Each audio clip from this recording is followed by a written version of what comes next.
శ్రీకృష్ణ పరమాత్మనే నమః. గీత ఆత్మబంధువులకు శుభోదయం.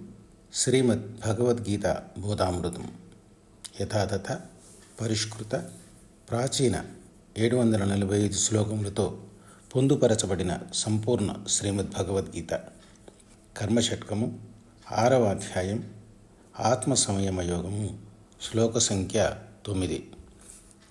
శ్రీ భగవాన్ ఉవాచ సుహృన్మిత్రార్యుదాసీన మధ్యస్తద్వేష్య బంధుషు సాధుష్యపి చ పాపేషు సమబుద్ధిర్విశిష్యతే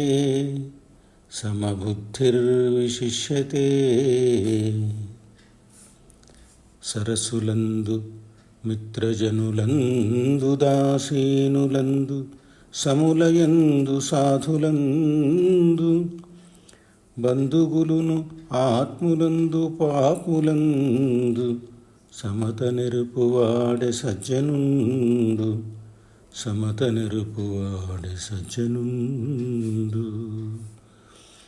సుహృదయులు, స్నేహితులు, శత్రువులు, తటస్థులు, మధ్యస్థులు, బంధువులు, సత్పురుషులు, పాపులు వీరందరి యందు సమభావం కలిగి ఉండువాడు శ్రేష్ఠతముడు.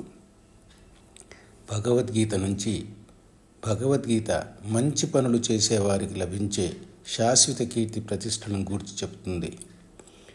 పరమాత్ముడికి ఎవరు ఇష్టమో చెప్తుంది.